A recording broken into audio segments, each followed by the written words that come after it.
You right there, guys?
All right, all right, all right. We are live. Recording is going. Good morning, good afternoon, good evening. Welcome, welcome. Let me get some light in here. All right. How's everybody doing today? All right, now I got double talk happening on my recording. I'm gonna fix that.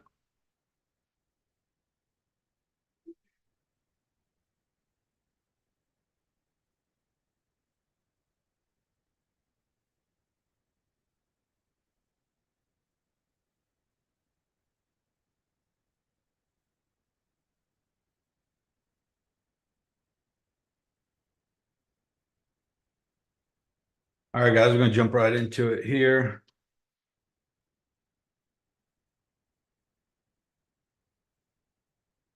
What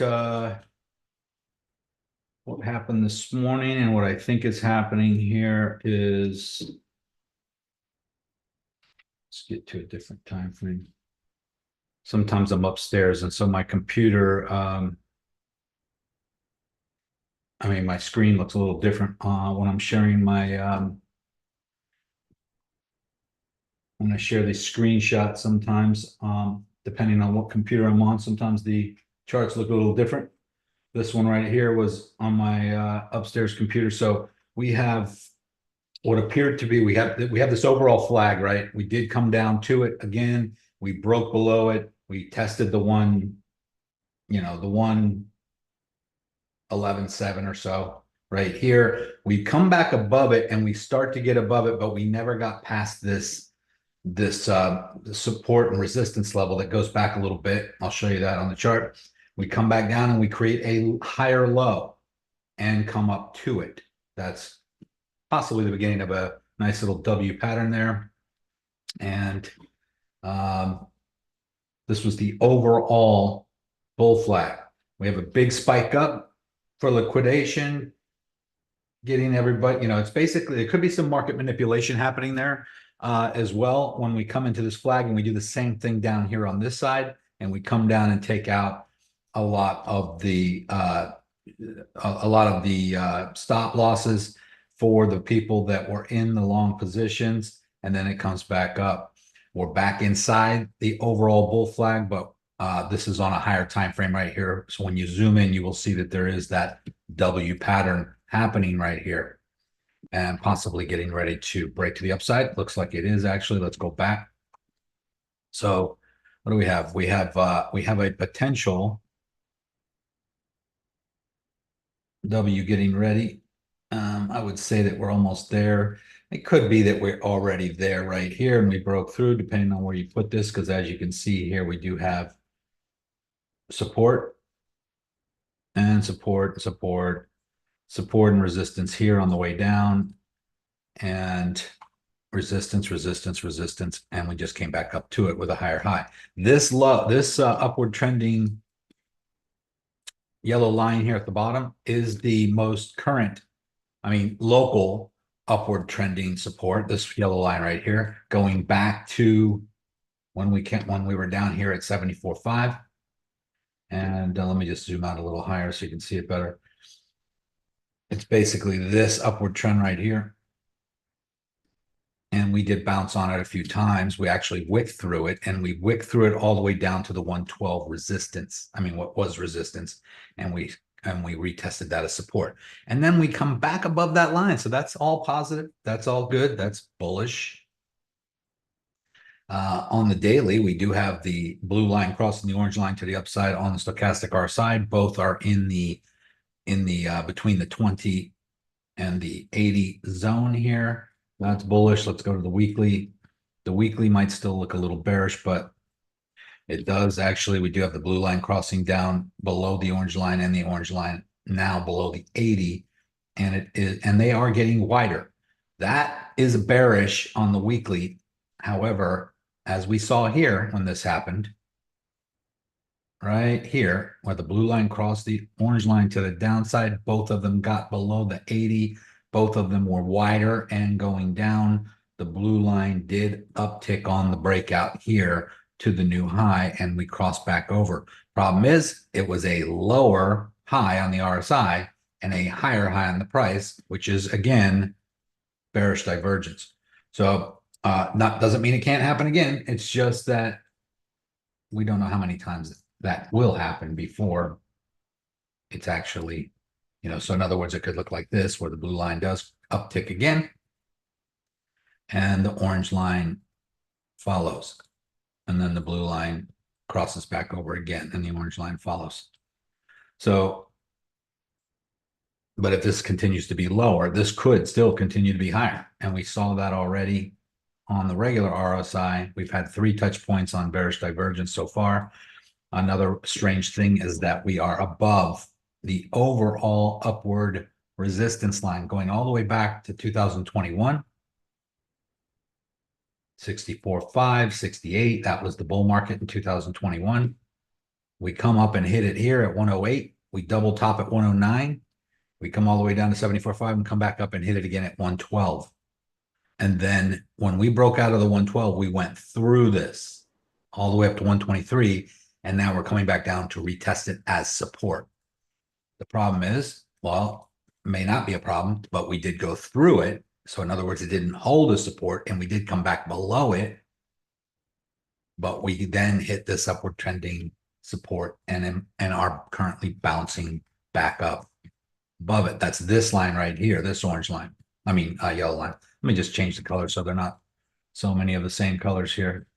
So we have this one is the local one. We did bounce on that. We're coming back up. And this one right here, I'm going to change it to white. That's the long running one going back to 2021, where we hit it here at 112 and we broke through it here to 123. We bounced on it and went through it and hit it as resistance. But now it looks like we're coming back through to the upside. This is the W pattern playing out. It does appear to be above the red line. Now it needs to hold. I already went long. I gave the signal. I am long on the break towards the W pattern. Normally you wait for the W pattern, guys. Normally you wait for this to form. We'll go over on the live call. This is a risk until the W pattern completes, but I am anticipating it. I can't speak today. Can't type today. I anticipating it. Sorry, guys. This took off while I was typing. That happened actually kind of quickly right here. This little shoot up right there. So by the time I typed it, my entry might be a little lower than what you could have got as soon as this hit. But that doesn't mean it won't come back and retest a little bit. So really the play is anyway to wait for the W and for it to retest above. So this is it. Retest, possible pump to the upside going into the rest of the week. That would make perfect sense based on this chart. We have the overall downward trend. We did hit the bottom. We wicked all the way through to previous support, which was resistance here, this green line at the 112. And I can show you several times that this has happened in the past where the overall flag looks like this,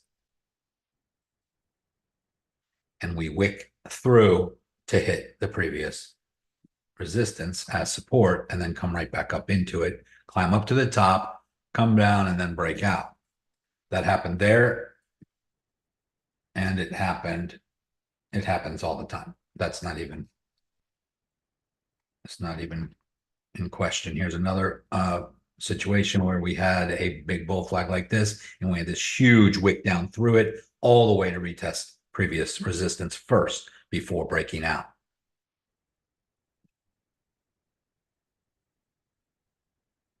Happened here, wick down through it. And this one, I mean, on this falling wedge, I mean, we fell for, from January 20th all the way down to April 9th. Like 2 months of just going down until we hit it before breaking out. And so, yeah, that's kind of what's happening right now. We came down, we hit it. We were in this downward trending channel, wick down to it. And it just so happens that this resistance is right where the upward trending support was, and it wicked below it, got right back above it. So we got some possible breakouts imminent over the coming week here, this week, I would say. And if you did not catch that long at 114,276, I'm getting ready to go long again once this W completes. And I'm going to do that on USDT.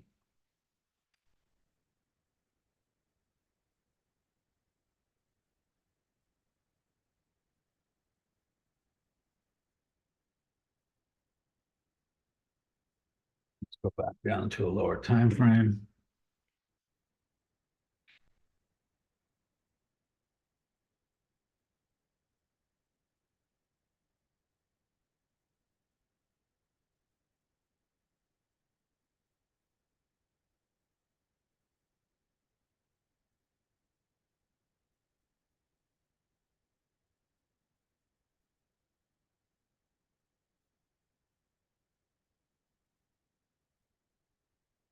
So we have a nice W.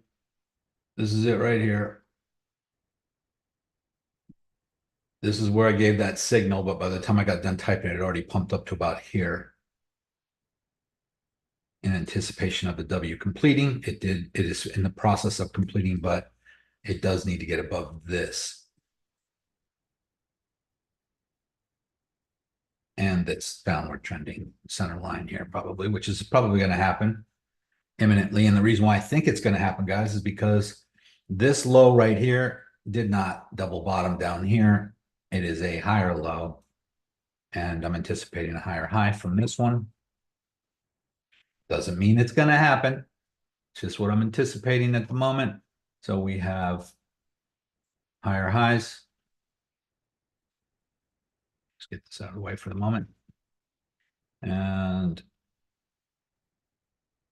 if this does break out, we will have potentially another higher. It's going to look basically trend reversal back up into this. It's not really a trend reversal. The overall trend is still down, but it's got to break out of this overall flag first before there's a real trend reversal. But I think we're coming back up into it.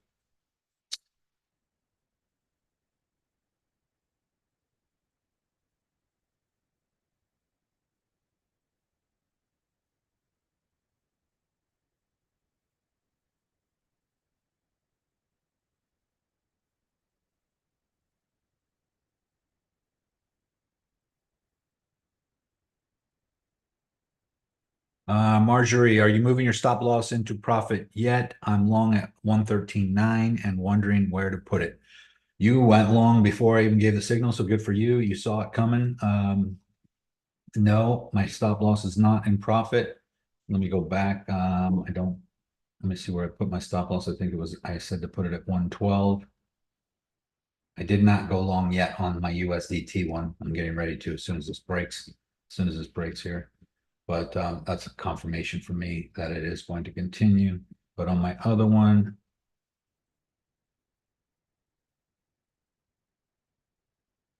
Norman, it could break to a higher low.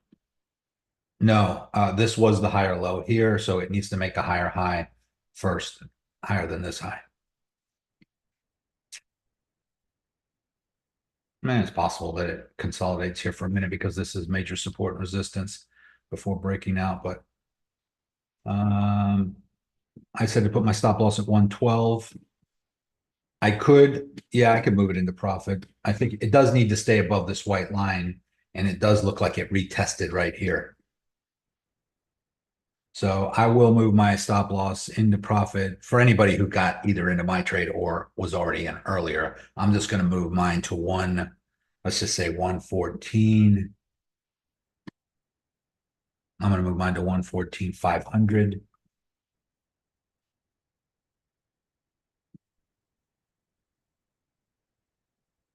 A lot of the times also, guys, when I give signals and you see me say move your stop loss to break even or in profit, sometimes does come down and get hit, obviously, right? And but those are not losing trades for me. So if you're going real negative, or you didn't put your stop loss there, or maybe you didn't get into the trade at the same time as me, you can't possibly put your stop loss into profit yet because you got in later. But sometimes you shouldn't have got in later. Sometimes if you see my signal or chat signal or anybody's signal, and and it's hours after the signal was given and the move already happened, the majority of the move already happened, and you should ask, is it too late to get in?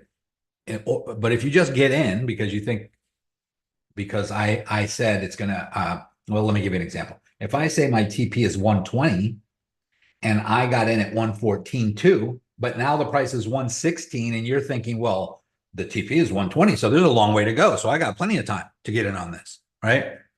And so you just go ahead and go long at 116, and you're putting your stop loss under that level. And let's say it falls from 116 back to 115, and I get taken out because I moved my stop loss into profit because I got in at 114 and I moved my stop loss to 115. I get taken out in profit, but you lose money. And so you're like, this shit doesn't work.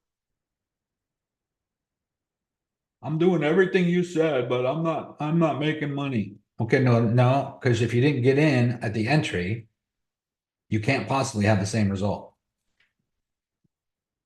So be careful with that, first of all, because I see that happen a lot.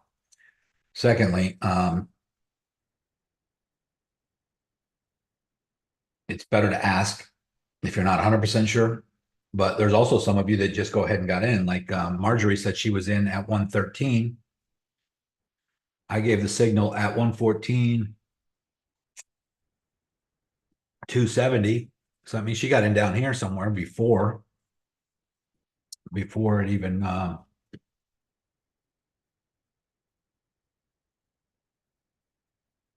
am I looking at here? Hold on one second. Must have been on a higher time frame. Before that W really even started to form.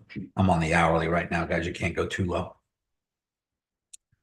But so Margie, you must have got in right here, maybe on the break above back into this flag pattern, and which was definitely a good entry for you.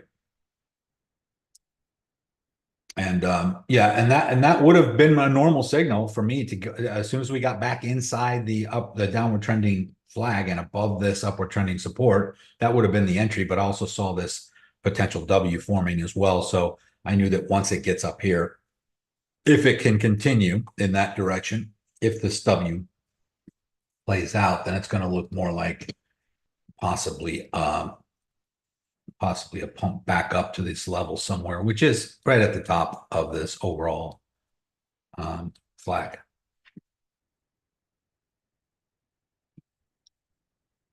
Then what I'm anticipating, I'm trying to future cast here, is this and then this.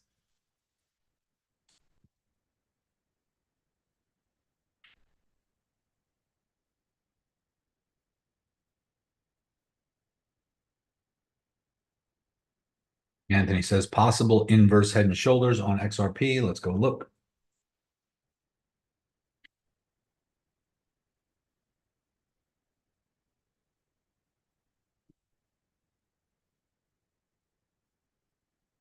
I don't know what time frame you're on, but are you talking about this?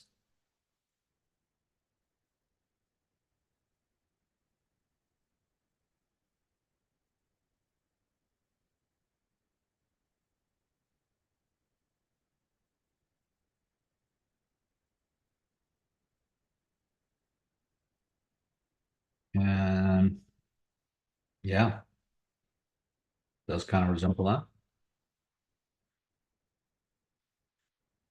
This is the major resistance right up here on XRP, which is $3 at the $3 range.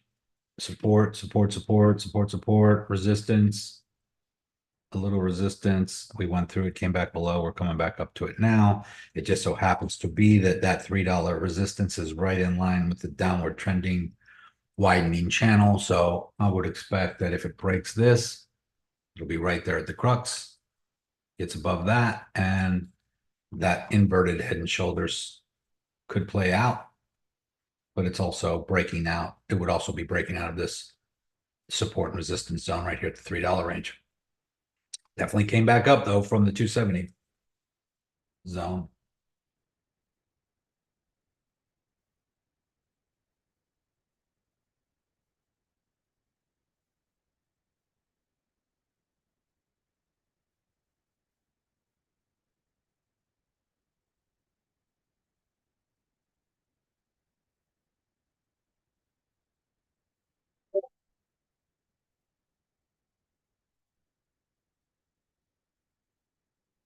Norman, do you think it's too late to get in now? Are you talking about Bitcoin?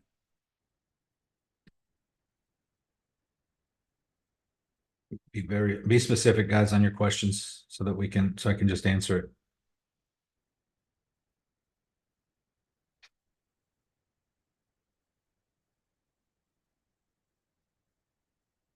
I think you're talking about Bitcoin because you asked earlier, do you think it'll drop? Yes. Okay. YWA. I'm not sure what YWA means. YWA, is that a crypto or is that Bitcoin or is that you saying yeah or yes? Okay. All right.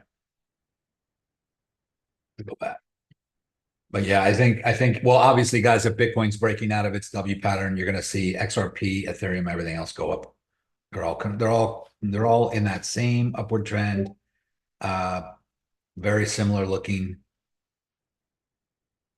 This is Ethereum retest coming up. We're looking for a breakout here. And then Bitcoin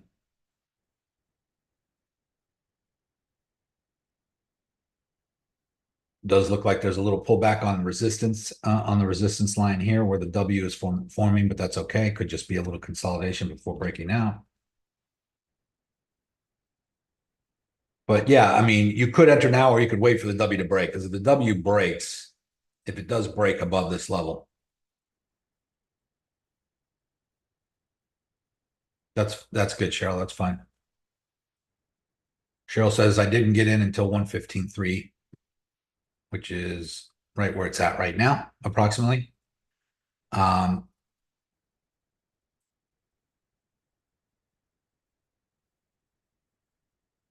there's a little bit of a pullback. It might retest this line right here, which is the lower consolidation area, the lower support here, resistance, resistance. It's kind of coming into a little bit of a apex right where the W is forming, guys, but this is what I'm anticipating right here is the breakout of this W pattern.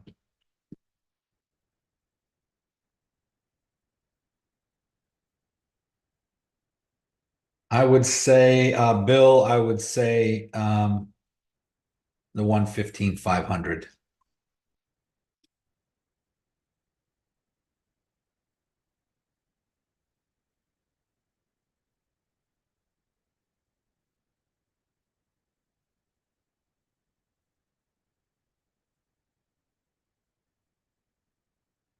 This yellow line right here 115,500.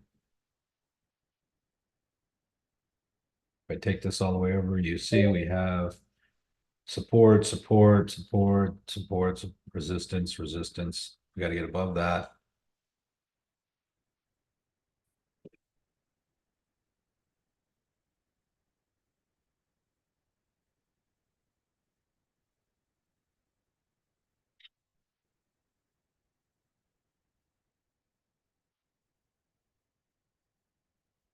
That's like watching paint dry today, but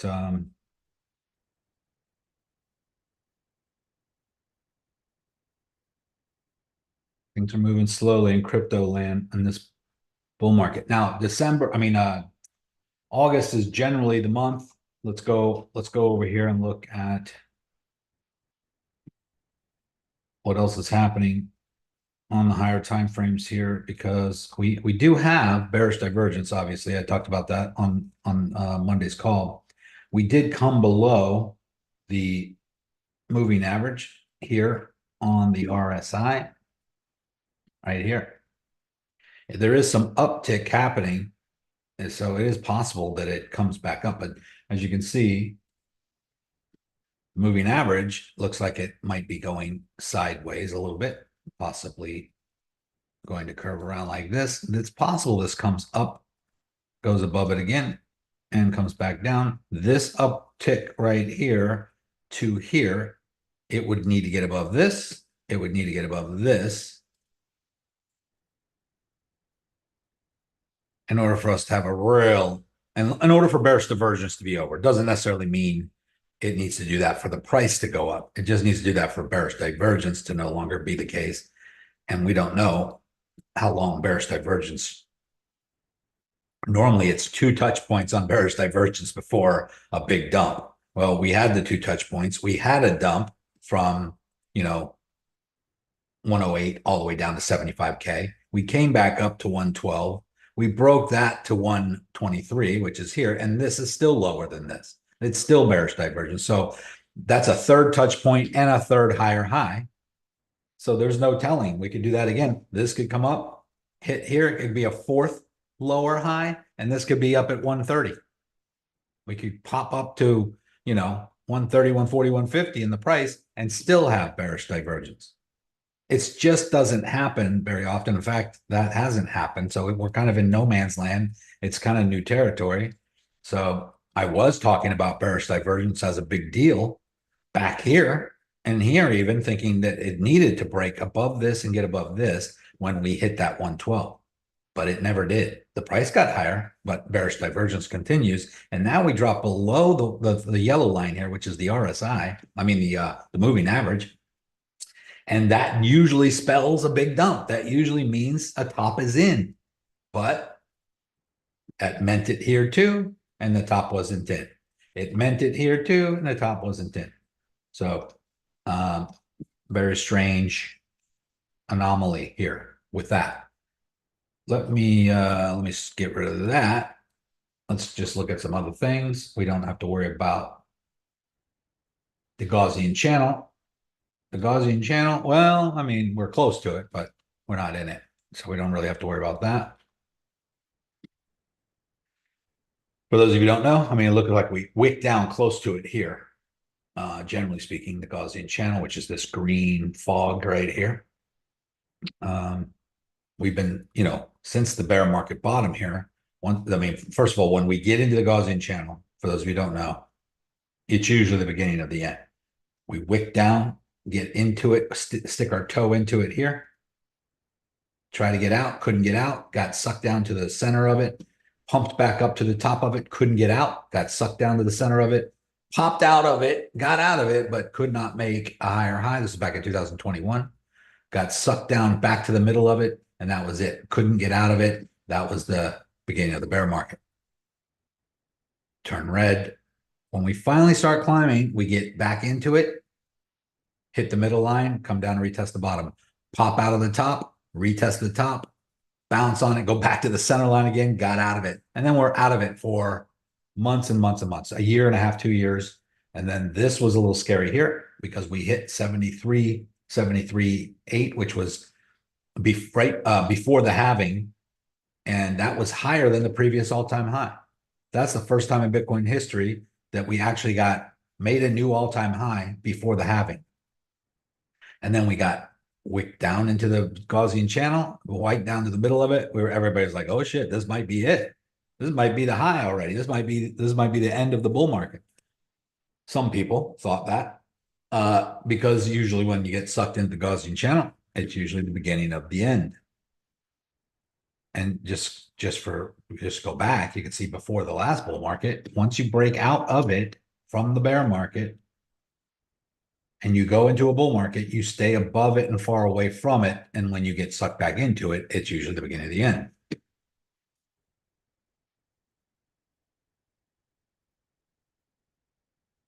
You come into it, you bull market. This is back in 2011, bull market way up here. As soon as you get sucked into the Gaussian channel, bear market. Beginning of the end, takes a year to get out. You get out of it, bull market. You stay above it. Sometimes you wick down to it and touch it, but you don't get sucked into it. Double top on it, bull market still all the way up. And then as soon as you get sucked into it, beginning of the end, bear market. Get above it, stay above it, bull market. Nice, nice, nice. We don't even look at the Gaussian channel when we're way above it like this. But as soon as we wick down to it, touch it, we get sucked into it, bear market. We get out of it, we get sucked back into it. We get out of it, bull market. Came up this 2021. We got sucked into it, tried to get out of it, couldn't get out of it, bear market. And here, this was the most recent bull market. We got out of it and we stayed above it all this time, but we did wick down to it a couple times. We got sucked into it here to the 50% mark. We went to the center line of it. And that was last year, a year ago. Came out of it, pumped up even higher, 108, 109, touched it again, went to the center line, got out of it again. That rarely ever happens. Got out of it again, and we even made a new higher high. So we're out of it. That's great, but I don't know how many more times that. And by the way, the Gaussian channel, as you can tell, is going up at the same time that this is coming down. So that sometimes can meet. So this has got to break out to a new high again in order for us to stay clear of that. Not a concern at the moment, but I just thought I'd fill you in on that. Let's go look at market cipher B. I'm on the daily, and we do have a green dot down here. This green dot was pretty much right where this red candle wicked down and bounced. We do have money flow coming back up. It's very weak looking though, because this money flow, I mean, the yellow, as you can see, is coming back above that line. And we do see that it is starting to climb a little bit here. What's the daily? Let's go down to the hourly. On the hourly, we already pumped pretty high. To form that right side of the W, that's pretty much this right here, this big pump up. If I zoom in here, it'll look more like a W.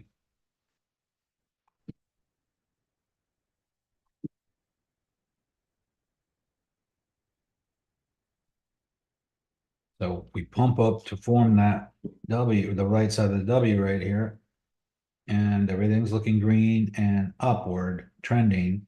We still have the big wave heading up. It has not curled over yet and created the crest like this. And so it is possible that it does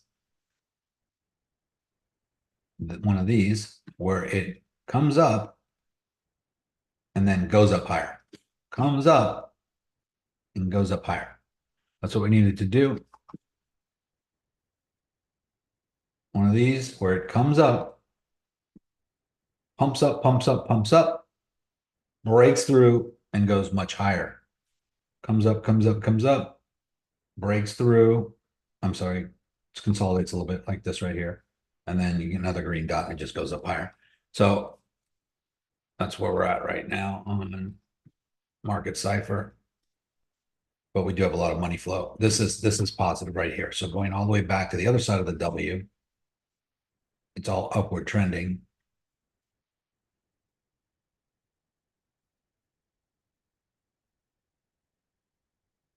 And then if we go down to even a lower time frame, we do have, and we did have a red dot. Um, if you're scalping, that would have just been when it hit the top of the W, and we do a little consolidating there. But I'm not scalping this right now. I'm playing for the bigger move to the upside. Let's look at the weekly. On the weekly, we do have a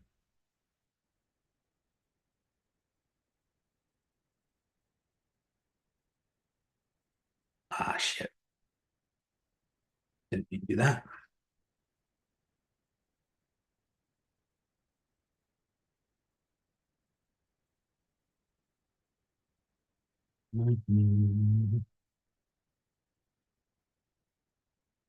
And it's kind of interesting. On the weekly, we do have a red dot and some money flowing out, but we do have 4 days and 8 hours left for that to readjust now that we've bounced here and started to come back up.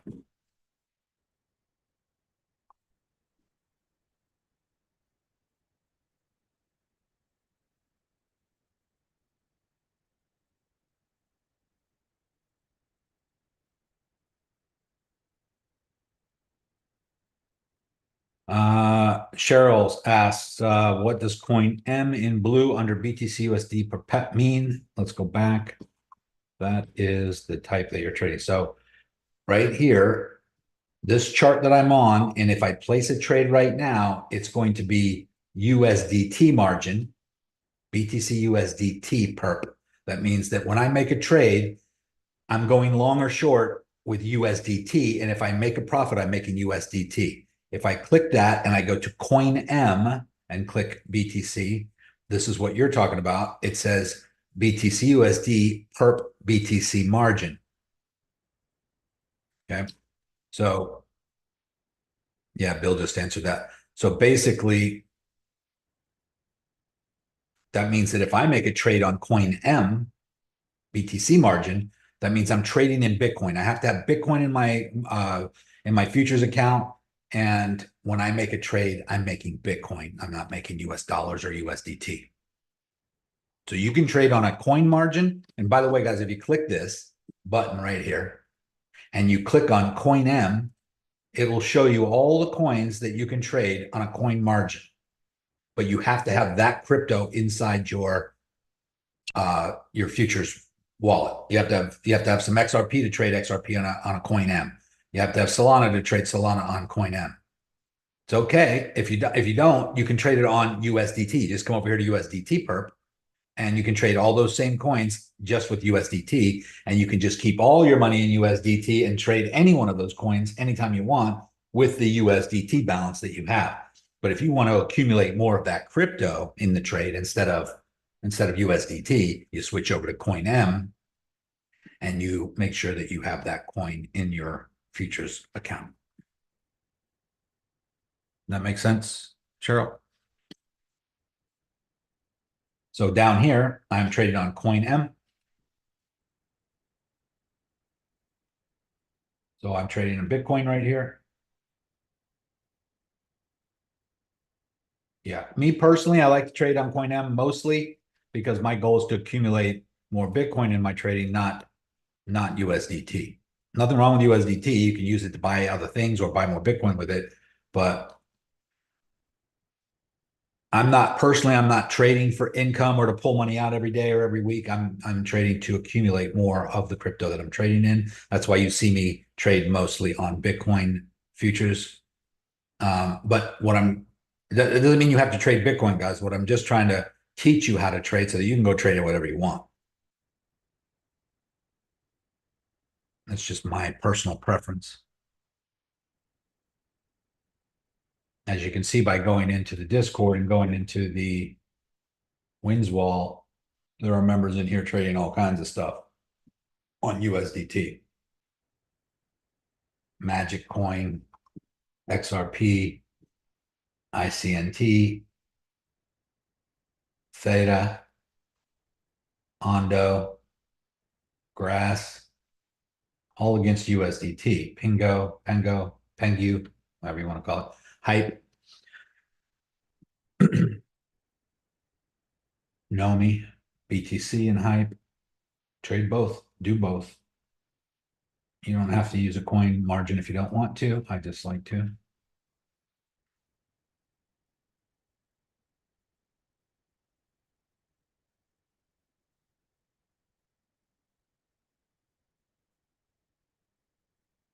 Cheryl, I'm up in Pengo. Somebody asked about Pengo last night. I think it was Mike. Let me go into the trade chat.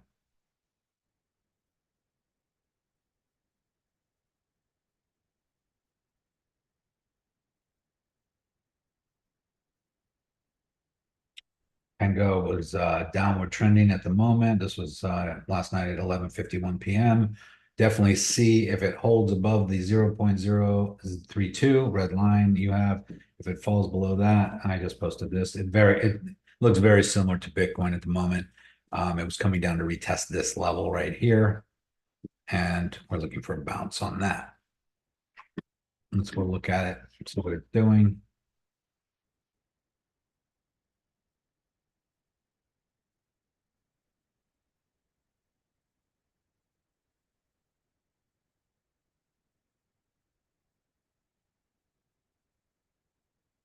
Looks like it's doing a very similar thing. It had a higher high.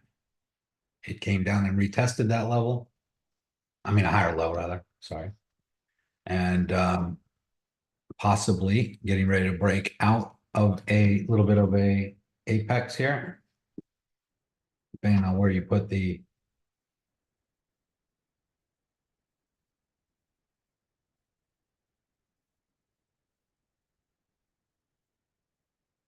I would look for a breakout here.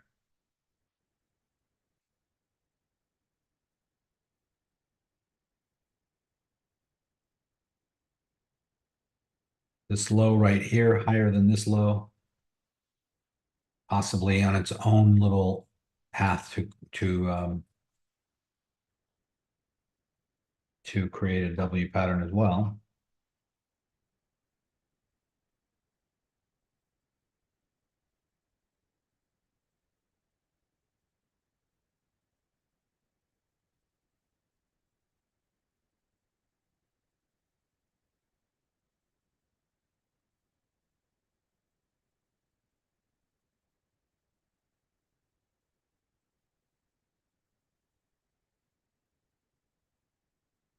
Any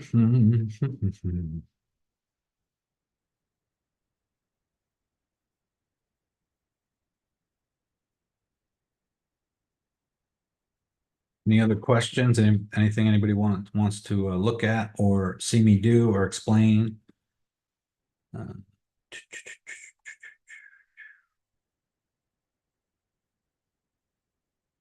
The problem with trading live, guys, is sometimes there's nothing happening. Sometimes you're just sitting here watching the paint dry.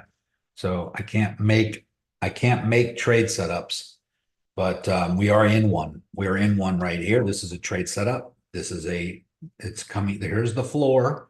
Bounce, bounce, bounce. Here's the ceiling. Bounce, bounce, bounce, bounce, bounce. Lower highs and higher lows coming into an apex. There's only a couple things that can happen. It's either break to the upside or break to the downside. And if it breaks to the downside, then that would be a different story. But this was major resistance right here on Pango, and it could just go up. Pango, however you want to call it. So let me go back to Bitcoin. Question, Nico. Yes. What was the candle that ended on July 31st, and what does that mean for us moving forward? On what crypto? Uh, on Bitcoin. On July 31st. Yeah, it was supposed to be the end. I can't remember which time frame it was, but I remember you were really looking forward to making a move one way or another based on that coin or that candle ending at the end of July. I think we were talking about the 12. I think we were talking about August on the monthly time frame. We were talking about all being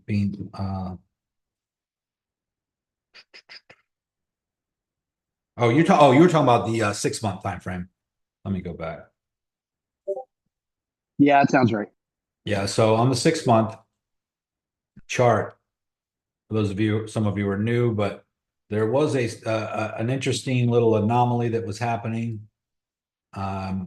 Since you asked about it, I'll explain it so it's not confusing. But generally speaking, guys, if we go back looking at all the bull markets, whenever you have a bull market top and then a bear market bottom, then you count the first engulfing candle.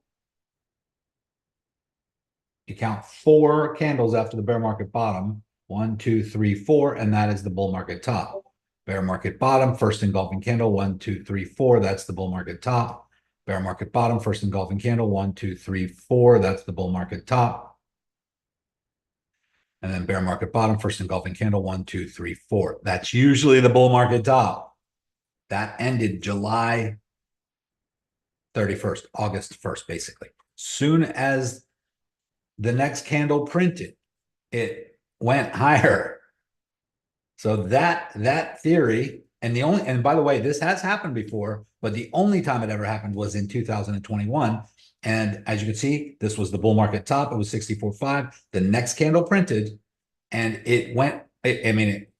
When this one was done, it already came all the way down from 64.5 all the way down to 35K. So when this next candle started, this candle went all the way back up right to the previous all-time high and just wicked up a little bit above it to 68K and then dropped all the way back down. And then that was the beginning of the bear market. On this one, however, this one ended. This candle opened lower. So if we really zoom in, you'll see here was the wick right here. It was at 112, right on the nose. It came all the way down to 107.9, something like that. Next candle opened. And this candle did go down a little bit to 105 and then popped all the way up, came back up and went past 112, went to 123. And since it hit 123, it's already down all the way back to 115 right now at the moment. So the reason why we were looking at that 6-month candle is because throughout history, that usually marks the top of the cycle, bull market. However, that doesn't mean, but even when that prints, we still got 6 months left. This was the last one. Even when it prints, we got 6 months left, and all of them went up and tried to get higher than the previous one. All of them tried to get higher. Like this one. This was the 4th candle. This was the one that I'm talking about. The next one started. It tried to get back up to it.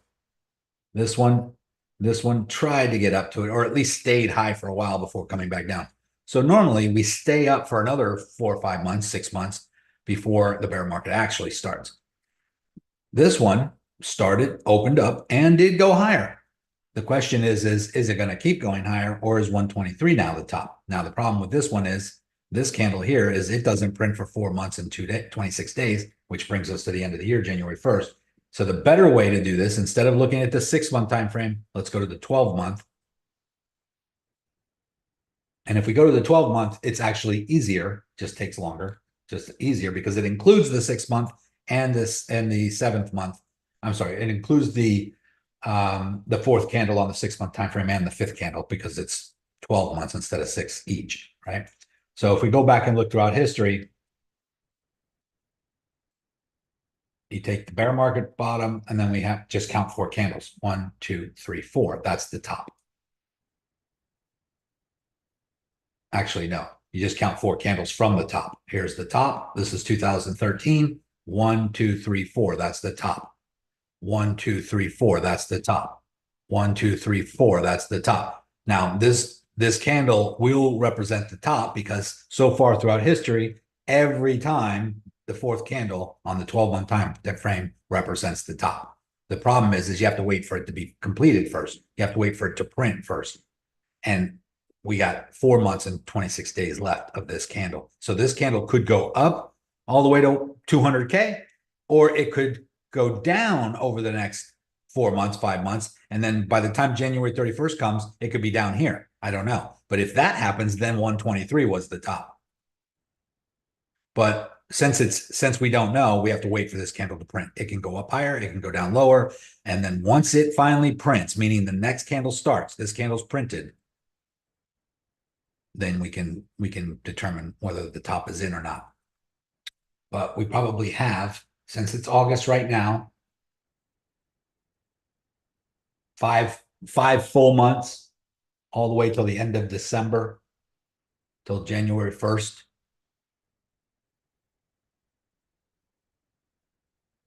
All of August, all of September, all of October, all of November, all of December.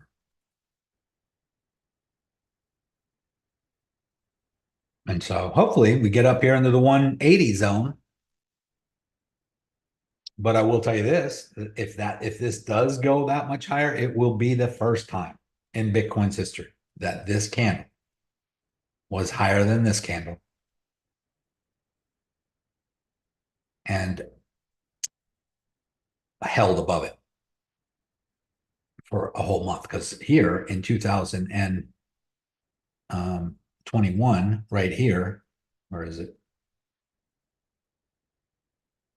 Oh, I'm sorry. I'm looking at the wrong chart. I got to go back to the 6 month. It will be the first time in history that this candle is higher than this candle. Except for in 2021, right here, where it did get a little higher for a minute and then fell right back below it, never held above it. So that's why this was considered a double top. This last bull market in 2021. This one went all the way up to 64.5. We come all the way down to 28K.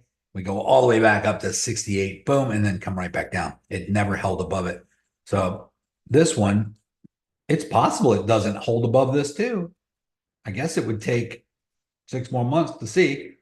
So what would have to happen for this to be similar to this is this needs to come down, down, down, down, down, and then print the next one. But as long as this continues to go up, then it will definitely mean that this time is different for sure. Have you ever, Marlon, have you ever had 6 green candles close in a row previously for the 6 month candles? Marlon, great observation. This, guys, doesn't happen either. 1, 2, 3, 4, 5, 6.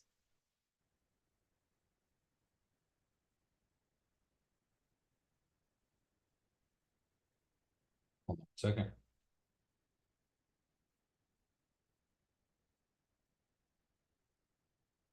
So very rarely do we have that many. Back here in 2015, we had 1, 2, 3, 4, 5 green candles in a row.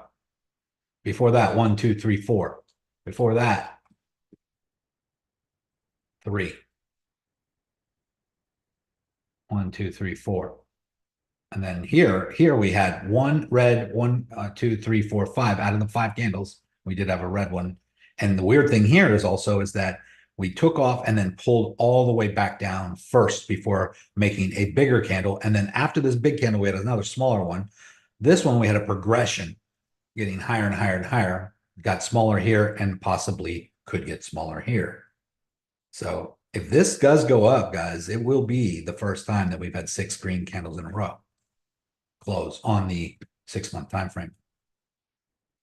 So it could be a lot of firsts happening, but we have 4 months and 26 days left of this candle to see. Will this candle end up red? Will it make it so there's 1, 2, 3, 4, 5 green candles? Which has happened before. 1, 2, 3, 4, 5. Remember back here when it happened, they got bigger and bigger and bigger and bigger until the end. Right here, they got bigger and smaller and smaller. Well, not necessarily smaller. They got smaller here, bigger here, smaller here. Kind of all over the place, but still all positive, all green. So that's what technical analysis kind of is as well, guys. Looking back at history and seeing, are there repeating patterns?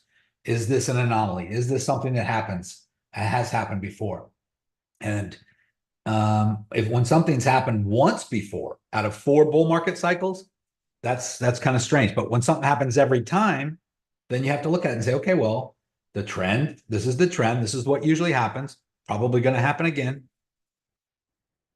Until it doesn't, you have to go with the trend. If the trend is saying this is what always happens, well, we're going to stick with the trend then. You can bet on the trend, and you will eventually be wrong. It's like musical chairs, right? When there's lots of chairs, you have an easy time finding a seat. When it gets down to only 2 chairs and there's only 2 people left and the music stops, or there's 1 chair and the music stops, well, someone's going to lose, right? That kind of reminds me of this trade right here when I was in it, when we were going down. Uh, right here when we had this giant falling wedge.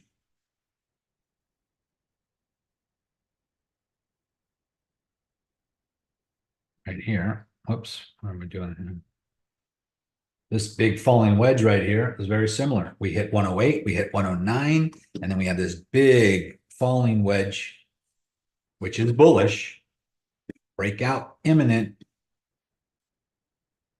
But I felt in my heart that we needed to hit 73.8 first in order for us to break out. I was confident we were coming down to that because that's what always happens. We come and retest previous resistance. So I was shorting the tops. I wasn't longing the bottoms. Every time we hit the bottom, I wasn't going long. I was just shorting tops. To me, that was the safe bet. And those of you who've been in the group for a little while, remember, this was back in January. I was probably making about 10 grand a day showing that.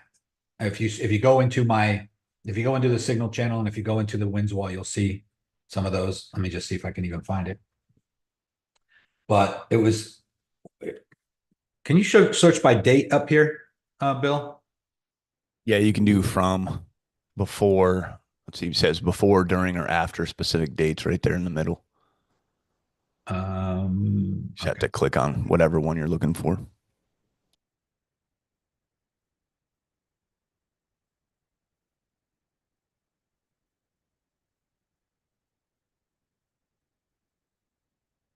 I'll try to find that, guys, but it's not really that important. But you can always go scroll back and find it. But we were killing it on the way down here every time that it hit the top. But I was pretty confident that this low right here, when it hit 74.5, wasn't it yet because it wasn't quite at 73.8. It didn't quite touch the previous resistance. And here we tested it first before we broke out, and we never came back to retest it yet. And when we when we came down to this, even though it was like 70, we were back in the 70s. I was like, damn. But I still knew that we had a ways to go. And then it popped all the way back up. Look at this, all the way to 95, came all the way back down to a lower low to 76. I still didn't think that was it. We come all the way back up to almost 89. We even wick up again and double top there. And I was like, damn, what's going on here? We still got a ways to go before we hit 73.8. And then it dropped all the way back down to another lower low and hit 74.5. And then it bounced and then this candle opened here and it started to come down. And I was like, this is it. We're coming down. We're going to wick all the way down to maybe 70. That's what I was thinking was going to happen. Somewhere between the previous all-time high, which was 68K, right about here, 68.9. If I go back far enough, you'll see that it was, didn't show me, but over here in 2021, 68K. We come up and hit 73. I was thinking we're going to wick down into that before breaking out. Chad was given long signals right about here at 74.5 or 75K. He was confident that that was it. That was the bounce. I wasn't yet. I wasn't yet confident. This was musical chairs that I was referring to. It broke. It came up and hit the top of this line, and I went short again, thinking we got another wick down first. We got to come down one more time and hit this. Close here, but no cigar. I was wrong. That was me trying to find a chair when the music ended at the end of this musical chairs here. Killed it, killed it, killed it, killed it, killed it, killed it. Got stuck in a short position here. And then right about here, I had to cut a big loss. Still made a lot of money on the way down. Took a big hit here. But that was the risk I took because I thought even when we broke out here and consolidated like this, that, I was manipulating this line. I was like, maybe that's not where the line is. Maybe it's this right here. Maybe it's this. Maybe it's this. It's gonna come back down. So, you got to be careful. That's the risk. No risk, no reward, guys. And the biggest trades sometimes are the ones that are the sketchiest and the ones where you're taking more risk than normal. Because if I was right here again, that would have been another 10,000 a day would have been probably a $60,000, $70,000 overall trade here, because it was like 6 or 7 $10,000 shorts in a row. And but you give some back here, so it was still overall that was profitable. But the reason why I'm bringing that up is because we were talking about musical chairs, and sometimes, you know, the trend is your friend. This is the trend, downward trending, lower highs, lower highs, lower highs, lower highs, lower lows until the end. And this was the end. But I just didn't think this was enough yet. I mean, look, it didn't quite touch. It wasn't quite there yet, but this was close enough. Close enough. And so just like here, where we're at right now, I figured we needed to come down and test the 112, and we did. But if it would have just hit 112.5 or 112.9, I would have thought that's not enough. I would have pretty much said the same thing. But this one actually did come down, and it wicked through to 111.7, which was even a little bit further through it, which makes more sense to me. That's the way it should be.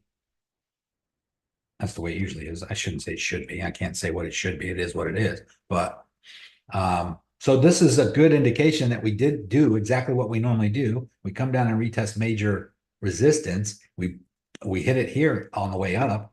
Boom. We hit that right there. You can see that wick. Then we broke through, and we never touched it since. We went all the way up to 123, and now we waddle our way down. We come down sharp here. Boom, boom, boom, boom, bounce, and climb back out. This could be it, guys. This could be the big move to the upside. It could be also one of the final ones, and it also could be one of the biggest ones. This could be the parabolic move to the upside that we all been wanting and waiting for. And this could be the final giant bull flag here. And what it will look like, guys, it will look like this on the breakout, somewhere up here into the 130 zone on the next breakout here. But we will have to get past, not only break through this down this flag, but we also will have to get above previous all-time high at 123. There might be some consolidation there, maybe a little bull flag form, and then another breakout pop above this line. And it might look like a little bull flag, a tiny one first. Like this one, like this one, like this one. So we have a breakout, little bull flag, breakout, little bull flag, breakout, little bull flag, breakout, bull flag, breakout, bull flag, breakout. But it will hit resistance here at 123. Nico, why do you accumulate in BTC? Can you share your long-term outlook? Yes, Brenda, good question. When you place a trade in USDT or US dollars, USDT is pegged to the US dollar. You have to look at it this way. What is US dollar? US dollar is our currency. It's the medium of exchange. It's how we buy things. But the value of the US dollar bill is going down. The purchasing power of the US dollar is going down at a rate of 8 to 10% per year, meaning it takes more dollars to buy the same thing you used to be able to buy because of inflation, because of the printing presses. They print more money. And when they print more money, there's more in circulation. The value of it goes down. It takes more dollars to buy the same thing you used to be able to buy. So, however, on Bitcoin, on the Bitcoin ledger, if you have two ledgers, one's in US dollar and one's in Bitcoin, on the US dollar side, the value is going down. And on the Bitcoin side, it's been going up in value to the rate of 100% per year over the last 10 years on average. Now, this last year, that might slow down. It might go to 60 or 80% and then go down to 40, 50%, then go down to 20% over time as it starts to stabilize. But why would I want to trade in Bitcoin and then when the trade is over, close it out and put the profits back into a depreciating currency or a depreciating asset when I could leave it in Bitcoin that is on average going up at a rate of 100% per year in value? So when I settle at the end of the day or at the end of a trade, I'm closing the trade out. Where I want the money to sit in US dollars or USDT that's going down at 8 to 10% a year, or sit in Bitcoin that's going up at 50 to 100% per year. Hopefully that answers the question. But, Bitcoin does have its big dips as well. Bitcoin could drop 70%. It could be at 123,000 and drop all the way down to 70K, right? That could happen. But overall, year over year, the overall growth is, 50 to 100% per year. So don't worry about those big consolidated pullbacks. If you're in it for the long term, it's going up in value. It's like it's like it's 10 times better than your 401k, 10 times better than the S&P 500. And so if you're going to keep money somewhere as an investment, there's only a couple options in the world. And there's none of those options that there are, none of them are beating Bitcoin, at least so far. Could Bitcoin collapse? Is it possible that this is just all a fugazi? It's just fairy dust, as was said in the Wolf of Wall Street? Tulips. Bitcoin going to go to zero? Is that possible? I don't know. I think Bitcoin is a ship that is probably too big to sink at this point. There's billions and billions and hundreds of billions being poured into it. Hedge funds, the biggest hedge funds in the world, all have billions into it. Banks are lining up. Credit card companies are lining up. Everybody's going to the digital age. The U.S. government, the president of the United States has his own cryptos. They're trying to get on the blockchain technology. Everything is headed towards the digital revolution. I doubt very seriously Bitcoin's going to zero.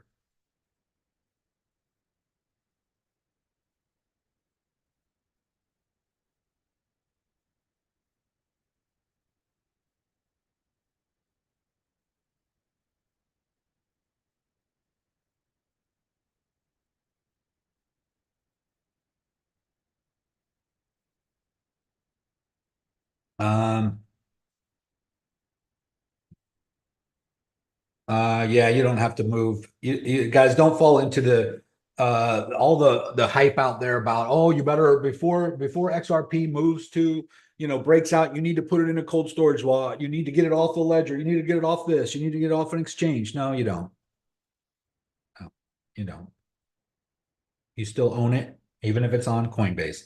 Now, is it true that not your keys, not your crypto? Yes, technically speaking, that is true. What does that mean? That just means that at any moment, if Coinbase has some kind of bankruptcy or Chapter 13 or some kind of lawsuit or gets hacked, your funds are at risk. It's kind of like your local bank, Chase, Wells Fargo, Truist. Let's say you have a bank account at any of these banks. Now, as long as I've been alive, I've not had a situation where my money was stolen out of the bank, or the bank closed and didn't give me my money, or the bank just disappeared and the bank put a note on the door saying, sorry, out of business, and my money was gone. That's never happened to me yet in my life, but that doesn't mean it's not possible. There have been bank runs, or what's called run on banks, where, if too many people went to the bank on the same day wanting all their money out, the bank would collapse because it does not have the money to give to everybody. That is true. That would happen. So the reason why the system works is because people have trust in the government. People have trust in the banking system. And so the whole system is run right now on basically an IOU. A bank note, a US dollar bill, a $10 bill, a $100 bill, $20 bill says right on it, "In God we trust," $100 bank note. It says note. It says Federal Reserve note right on it. If you look up the definition, that means IOU. IOU from the Federal Reserve. What does that mean? That means that money is pretty much backed by the government and guaranteed until they proclaim it's not, until they create a law, which can happen, and that has happened, obviously, in other countries. It just hasn't happened in the U.S. And so far, right now, we still are the main currency of the world. We still are the strongest country in the world by a long shot, by the way. A lot of people are worried about China. They're worried about the Brexit. They're worried about the BRICS. They're worried about all these. They ain't even close. Do you think all of our allies and all the people who all the free countries around the world, all the democratic countries around the world, are going to jump ship from the U.S. dollar and all of the consumerism in the U.S. buying their goods and services to go join forces with a band full of criminal communist countries and get in the BRICS? I don't know. If you've been alive long enough, you probably have known that they've tried this several times before and it never got anywhere. BRICS. So that's probably not going to happen anytime soon. Is it possible that the US dollar collapses? Yes. Will it? Probably yes. When? I don't know. But will it be replaced with something else? Yes. And that's probably what's in the process right now. Is it scary? Yes. Do we not know the future? Do we not know what's going to happen? No. And that's why change is scary. That's why people freak out and they start scaring you with all these things. But I would say that probably for the rest of our lifetimes, and because these things don't happen that quickly, the U.S. will be the leading country in the world, and we will be the power. We will be the world's power for the foreseeable future, in my opinion. Could that change? Yes. Will it change? Yes, probably. If you go back in history and look at all of the currencies that were the number one currency of the world, they all have a shelf life of about between 100 and 150 years, something like that. And we're already past our 100 years. So nothing lasts forever. That's why I want you guys to get rich. Richie, rich, rich. So, because it doesn't affect the rich as much, because you can always move your money into other asset classes. And no matter what the currency, guys, I'm not worried about if they stop taking US dollars. Do I want to go in a cashless society? No. But why? Is it because I'm used to cash? Is it because I'm used to it because I've been living like that for so long? Does it matter what the medium of exchange is? If they switch overnight to XRP or Bitcoin as the medium of exchange, and I own an apartment building where people are paying rent, and these people now have to pay me in Bitcoin or XRP. They're going to have to go to their job and work like normal. They're going to get paid in XRP instead of US dollars, and they're going to have to pay me rent in XRP. Nothing's going to change for me. I'm still going to get paid in whatever the medium of exchange is. If the medium of exchange changes to coconuts or seashells, I'm going to get paid in coconuts and seashells. So that's why I don't worry too much about it. Not only that, but I also try not to worry about things I can't personally change. But I can prepare for them by trying to, diversify a little bit. And it's hard to diversify when you don't have much money. It's hard to invest when you don't have much money. So that's why I always say, try to get as rich as possible. Focus on one thing first until you get your money up enough to where you can put it into various things. Hold a bunch of XRP, hold a bunch of Bitcoin, learn how to trade and accumulate more, buy some real estate and some investment properties. People are always going to need a place to live, and people are always going to need to earn some type of income. We live in a monetary society. That's just the way it is. I don't think we're going to go to some utopian where all of a sudden the government's paying for everybody's shit. And if that happens, what are we going to do all day? Are we going to just sit at the park? Are we going to go skipping around and, having lunch at the park, and nobody's going to have to do anything anymore? And yet everything's being paid by somebody? How is that possible? How does that happen? And if it does eventually happen, how long does it take to put something like that in place?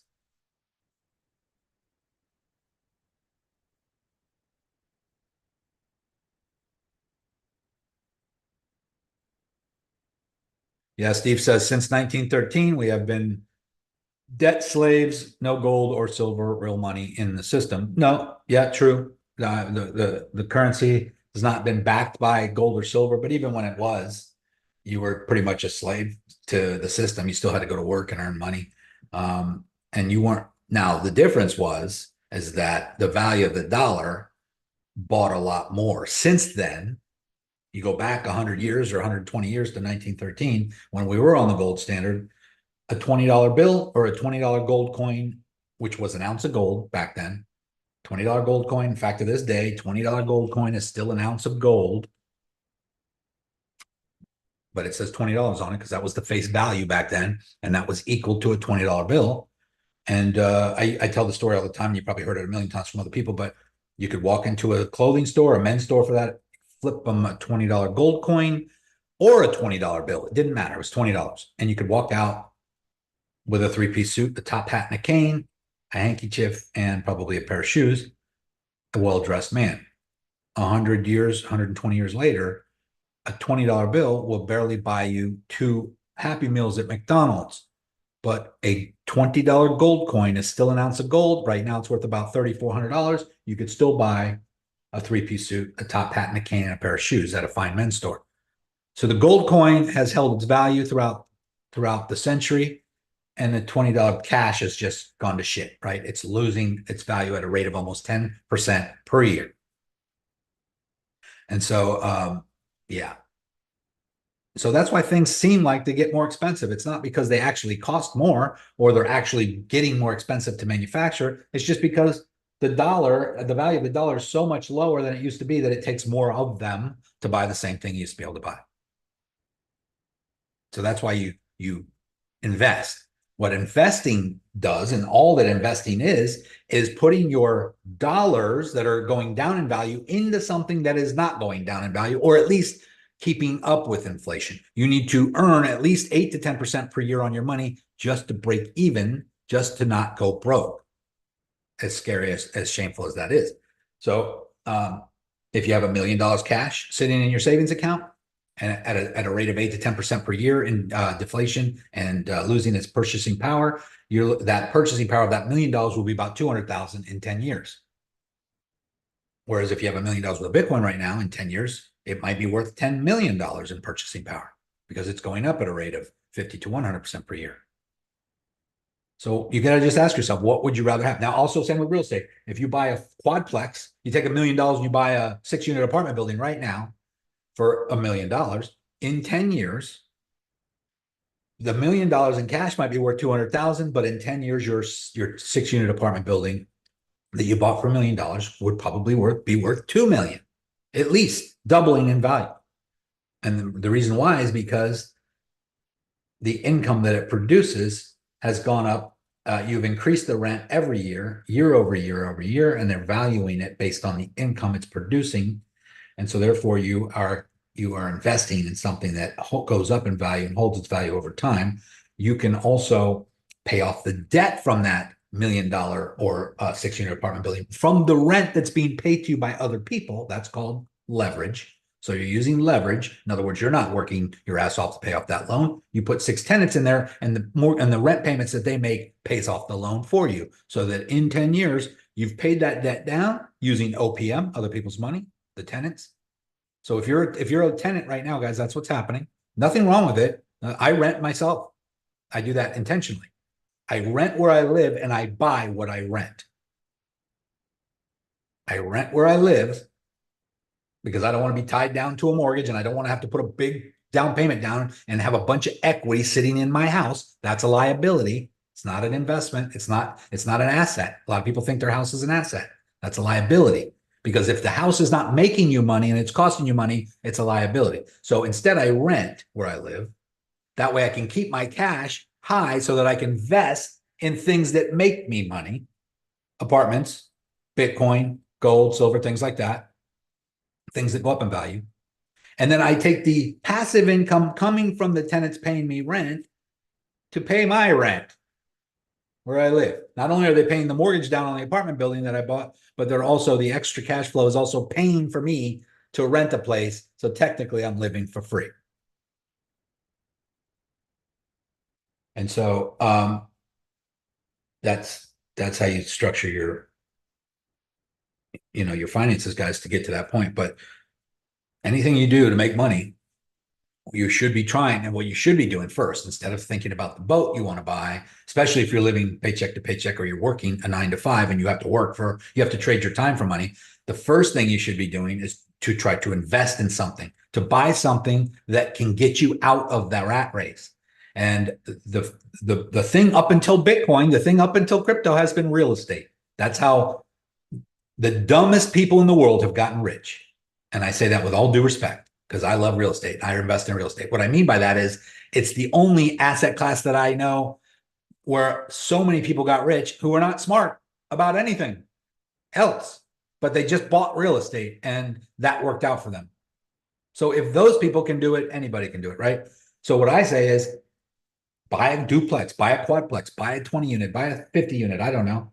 But you might say, well, how do you do that? Well, you need to learn, okay? Because I spent probably $50,000, $60,000 before I ever bought one piece of investment real estate. I probably spent $50,000, $60,000 on coaching and mentoring programs and boot camps and workshops and multifamily investment strategist and partnering with people who've already have a bunch of units and investing in their properties first before I felt confident enough to do it myself or with a smaller group of people. So, I mean, nothing's easy. I can assure you that, but that's why there is the 1%, guys, because I mean, with the exception of the ones who inherited their money, the ones who are self-made did the hard thing.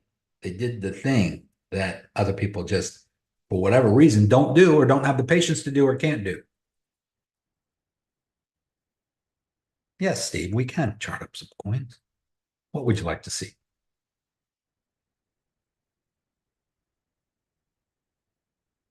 I'm not sure what American Fund account is, Cheryl. You'd have to school me on that. Is it just a hedge fund or something?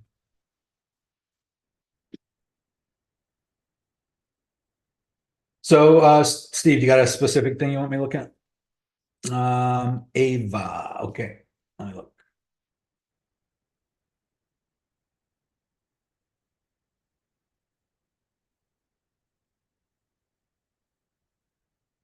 Bottom of the channel on the 4 hour. Yes, it looks like we are. Let's see. I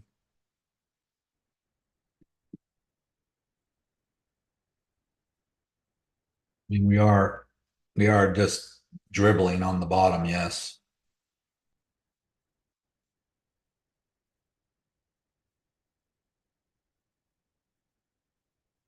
Since it's been on Femex back here, this hasn't been that long on Femex.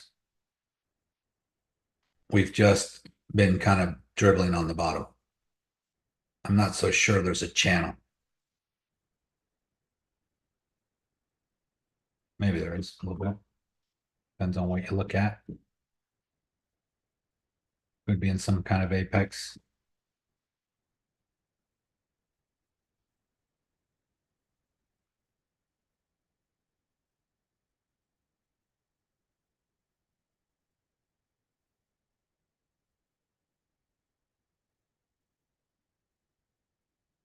On this one, on Ava, I would just say wait for a breakout on this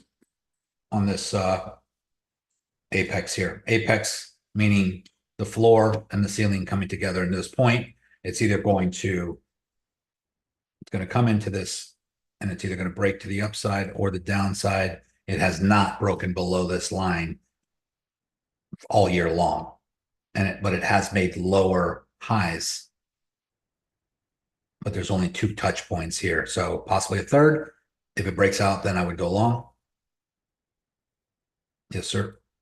XRP.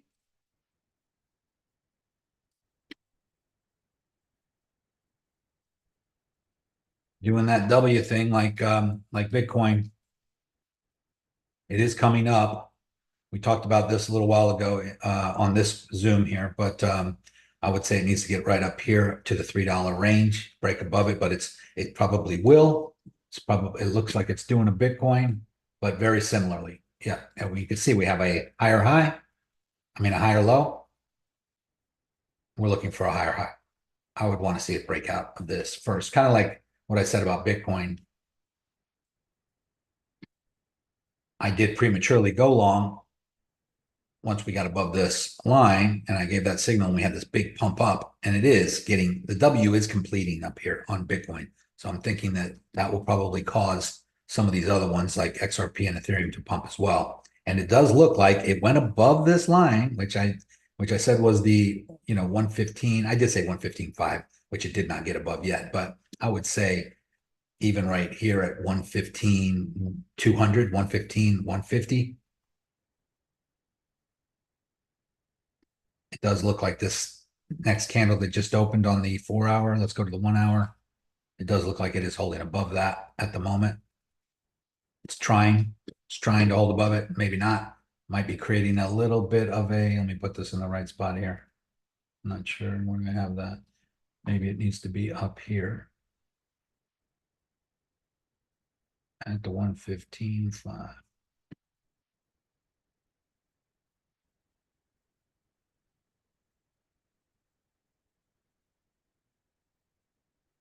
I mean, technically the W could be at 115.5, like I said, right up here somewhere.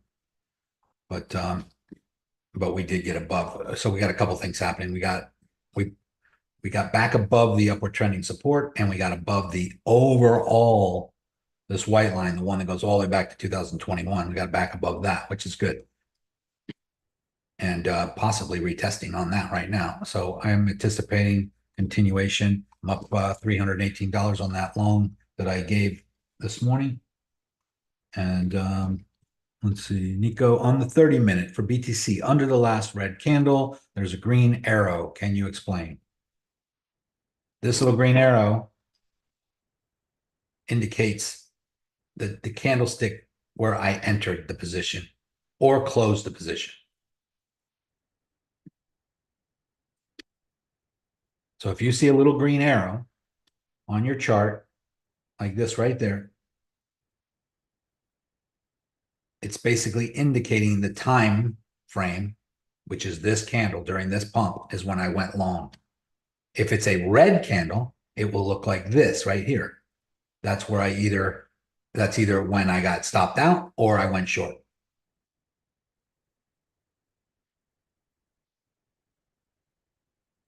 Red candle.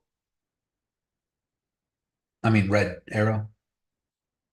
Green. That's a stop out.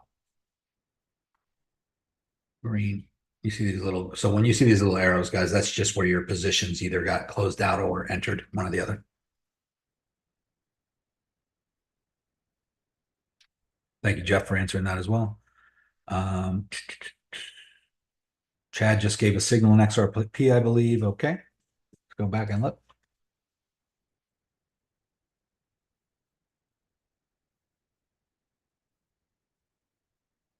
Getting back in XRP long, got stopped out at break even, entry market 2985, stop loss, TP open. Yeah, basically he's doing it on the big possible W here. And that's my sentiment as well. Just waiting for it to complete a little bit on the other side. I'm in the Bitcoin. It's basically the exact same trade on Bitcoin. And XRP does correlate with Bitcoin a lot.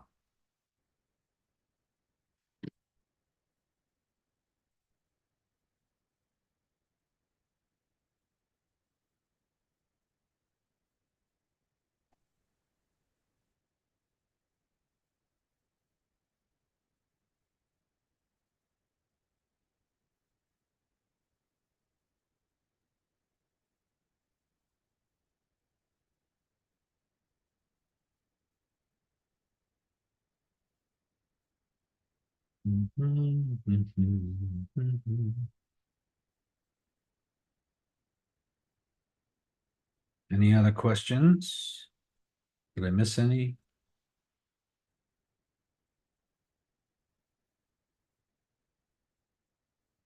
Yeah, Brenda, universal income, not good. I mean, it sounds good to the people who are broke and poor and want the money, but it's not good for everyone else because the money's got to come from somewhere, causing our taxes usually to go up.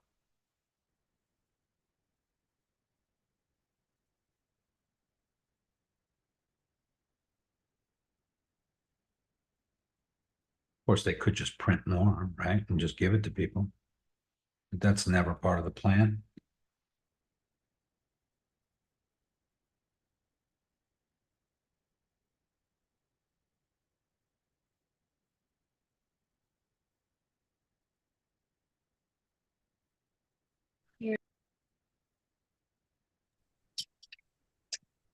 Pablo asks, when a breakout happens, or when a breakout happens above the current trend line, and we want to wait for the retest, what time frame do you normally wait to see the retest on for a good confirmation?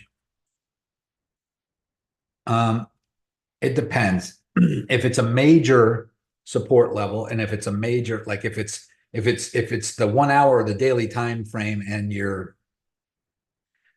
you want to wait for confirmation, you want to make sure that it holds above this, for instance, this upward trending support line, or this upward trend line right here. You want to wait for it to hold above it for at least a day. So you might want to be on the daily time frame.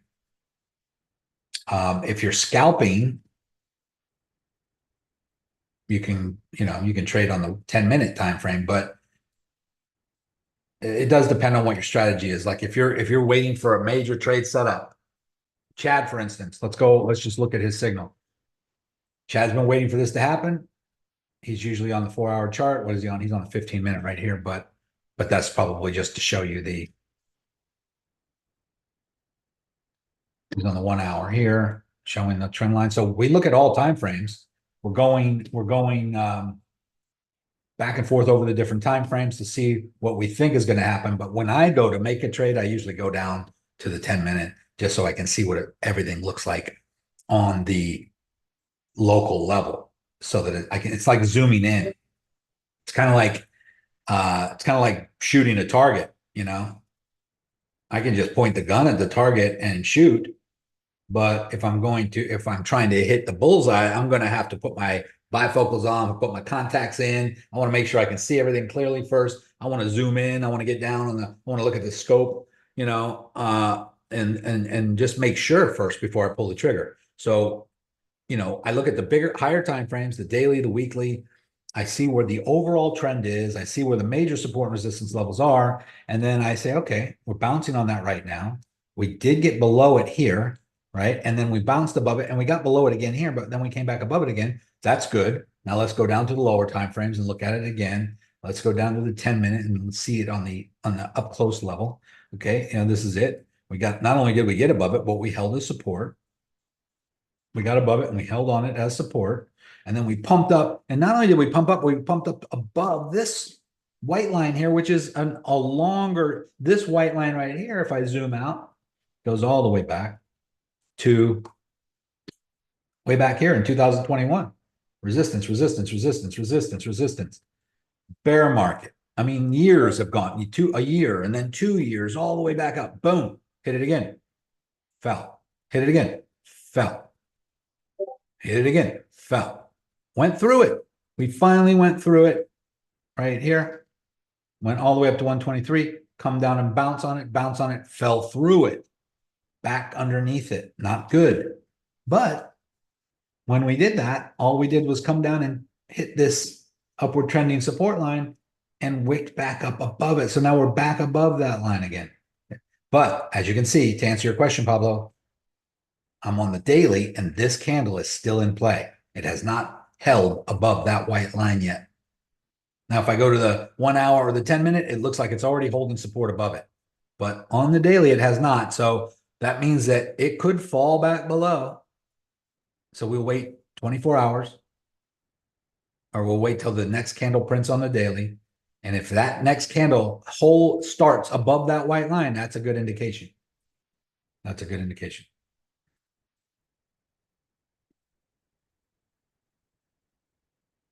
You're welcome. Yes. Okay. Kimberly, can you go over ZBCN?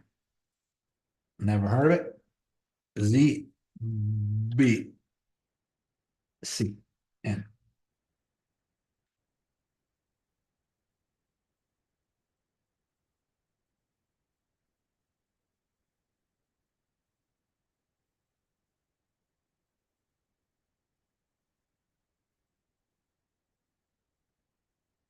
ZBEC. I mean, it's looking bullish, obviously, right now. We did have a big pump. We have a big breakout of this sideways trending action over the last, couple months, basically on the floor down here. We broke out right here. We had some support, resistance, resistance, resistance, resistance, resistance, breakout, support, bounce. So I would say that this is probably, if you put a gun to my head and said, which way is this going? I would say up, at least to here in the short term. But it's got to get through that. But it's very possible that it could double top. And then all of a sudden we're in a new channel above this channel. That's possible. But it's also very possible that this just breaks out.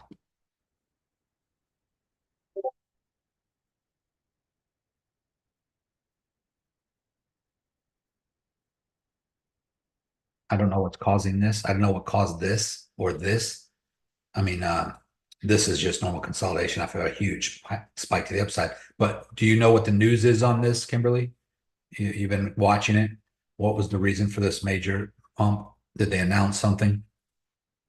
So that's positive. And then we have just consolidation and people taking profit. A lot of people probably bought down here or had it for a while. And when they saw this happen, they just sold off, took their profit. And so this is just coming down to retest previous resistance as support. And now we got a high, a higher low, a higher high, higher low, higher high, higher low, on its way to a higher high. So I have no doubt. It is possible that this falls, but I have no doubt that, it did there was some support at this level before falling through. So it is hitting that resistance right now.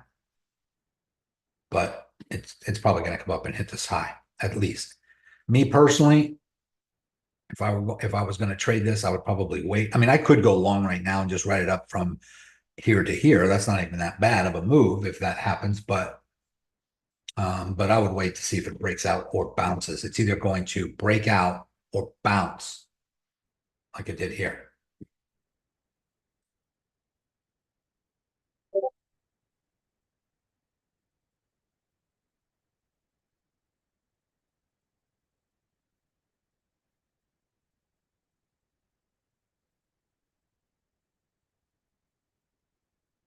Yeah, this whole QFS thing, I'm not so sure about. I'm not so sure about that. It's like something major's happening that everybody should know about, but no one official is talking about.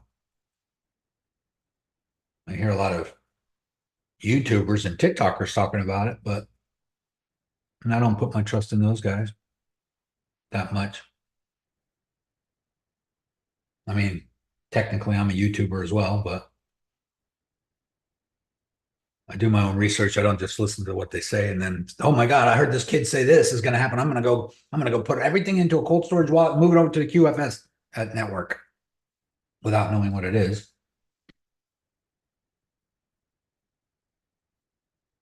I've heard some experts warn not to take your XRP off the ledger or put it in a cold wallet, that somehow you'll be trapped.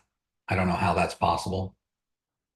I've heard people say you need to take it off exchanges and take it out of Coinbase and put it in a cold storage wallet. Otherwise, Coinbase will hold it. If you have, I don't know. I don't think that's going to happen. I can move mine around anytime I want without any problems. But guys, if XRP, if XRP, another thing that I just heard is that the SEC is saying that they will not allow Ripple or XRP to, or banks to buy XRP once they go on the main network. Once XRP or Ripple becomes the, its own bank basically, and becomes the exchange crypto, the exchange blockchain, that they're not going to allow banks to buy just from XRP. Banks will be required to buy on the exchange, meaning from us. That's a good thing. That means that if that happens, then the banks, the demand for XRP from the banks will be so great that the price could go ballistic. The value of XRP need to be as high as $10,000. I don't know when that would happen or if that will happen, but if XRP goes to $10,000, I will have more money than P. Diddy and Jay-Z combined. And you all will get a boat or a car. That's right. But I'm not holding my breath for $10,000 XRP.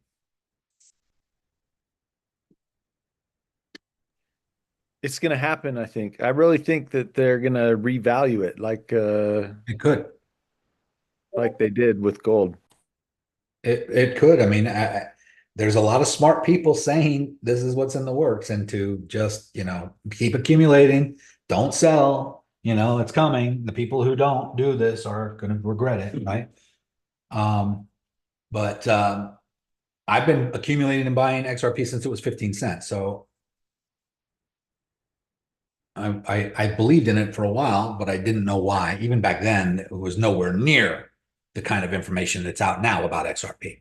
So even back then, I had no clue that Ripple was gonna eventually get to the position it's in right now. Yeah, James, $5, $10. I can see that in the short term.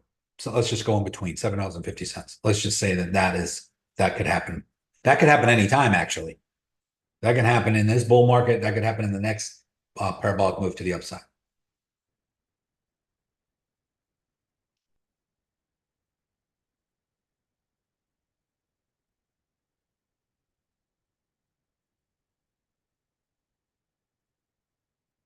Yeah, I don't think they create more, Gene, but they are supposedly burning.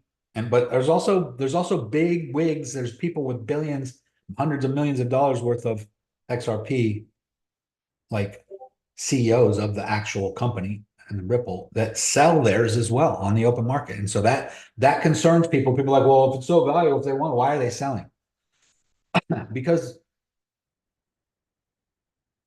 they want money. They want profit.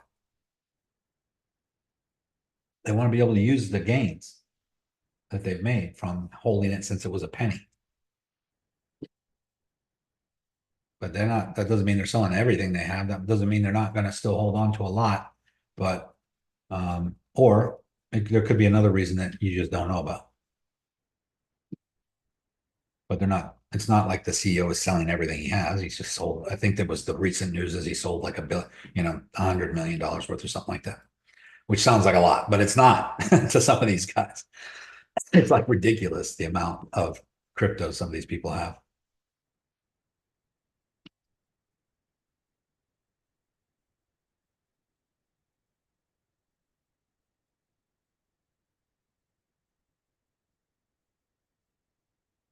Joe says, don't trade XRP on a coin margin until you know what you're doing and are consistently profitable. Losing XRP tokens in trade losses is painful. Yep, same Bitcoin. The margin and the slippage and it's all a little different on XRP. So yeah, be careful on that, guys. You can always trade with USDT and just buy more if you want with your profits. I try to, whenever somebody owes me money, whenever somebody wants to pay me money, whenever I need to sell something or somebody wants to buy something, if I ever do, I ask them if they're willing to pay in crypto. And if they are, I take payments in XRP or Bitcoin.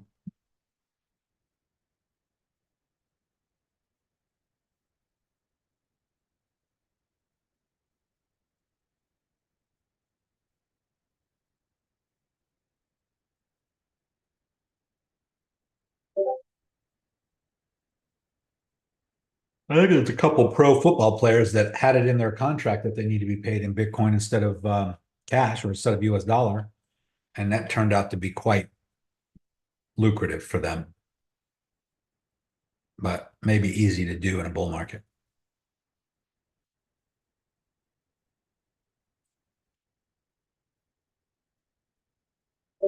Any other questions?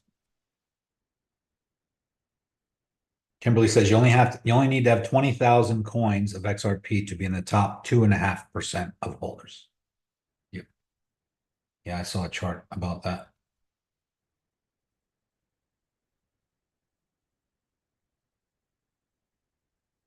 We got about 10 minutes left here, guys. We got the 2:00 basics call. Highly recommend. Today is Wednesday. You guys get on the basics call with Bill. Let me just check something here.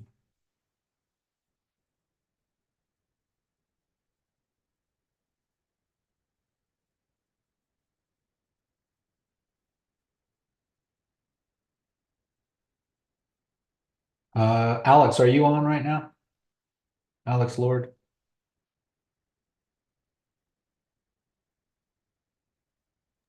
I don't see her. She sent me a message about Oh, never mind. Let's scroll down.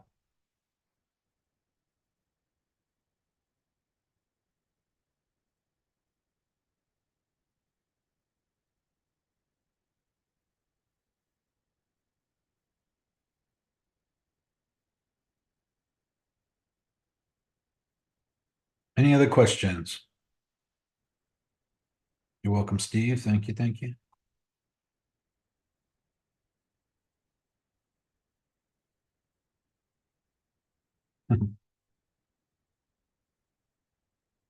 She asked me a question about one of our pages to ask if it was really us.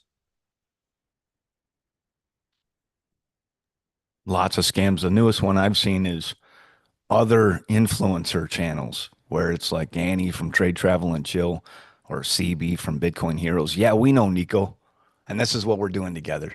Yeah, we know Bill, and this is what we're doing together. No, no, no. It's always a scam, guys. It's Yeah. crazy how in depth they're going. Yeah, guys, if you get any proposals from anybody, direct messages from anybody saying that they are working with me or Bill or Chad or Crypto Renegades, and this is a new promotion that we're doing, never respond to them. Just come ask us in the Discord. Send me a DM. It's very simple to see who the real people are.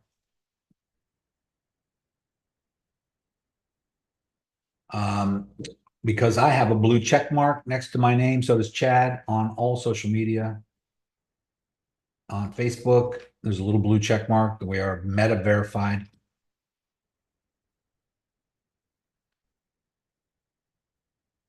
Hold on 1 second.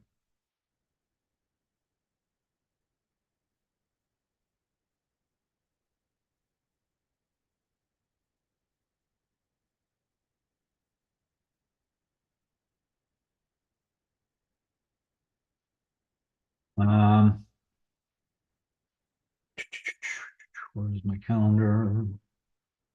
Keeps disappearing on me.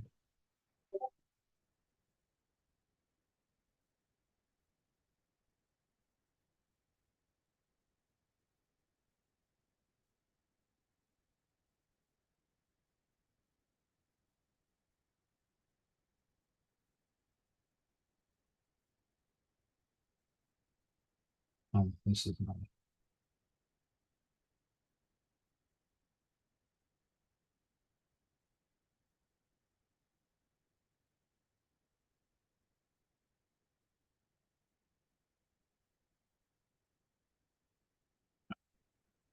What was I just talking about? Yeah, scammers. They're just going crazy out there, guys. They just keep trying. We keep getting them removed. We have our own like concierge at Facebook. We just keep sending them these links of these people. They keep removing them and they just keep coming back. They're trying to work on something to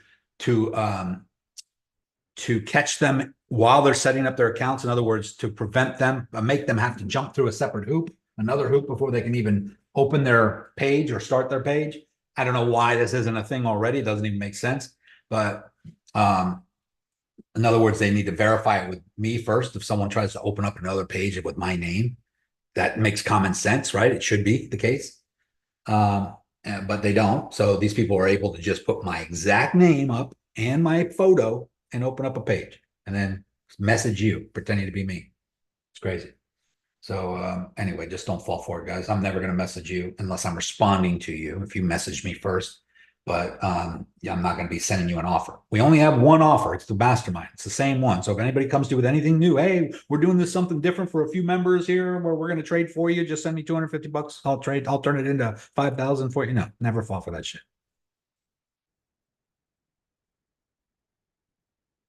All right, guys. Bill Cook's basics call coming up here. He put the link in the Discord chat and in the announcements chat and in this chat.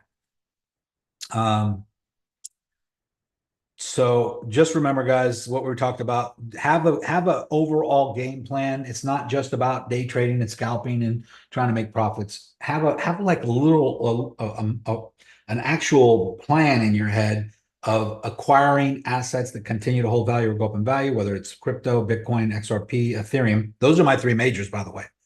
Bitcoin, XRP, and Ethereum.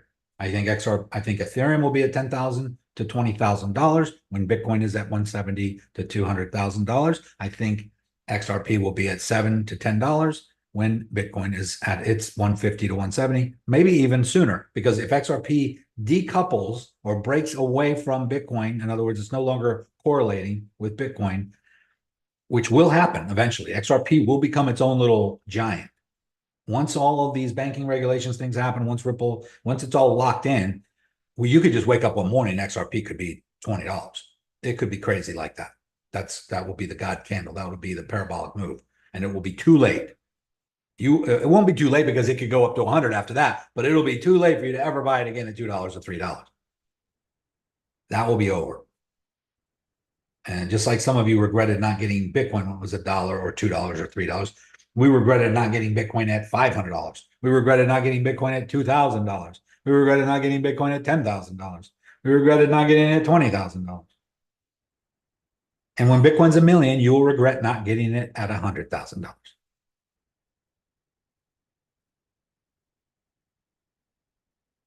I still got friends to this day that say, "Oh, it's too late now."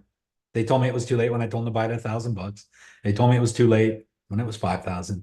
They should have got it at 1,000. You were right. It's 5,000. Now it's too late. Then it went to 10. Damn, I should have got it at 5,000. Now it's too late.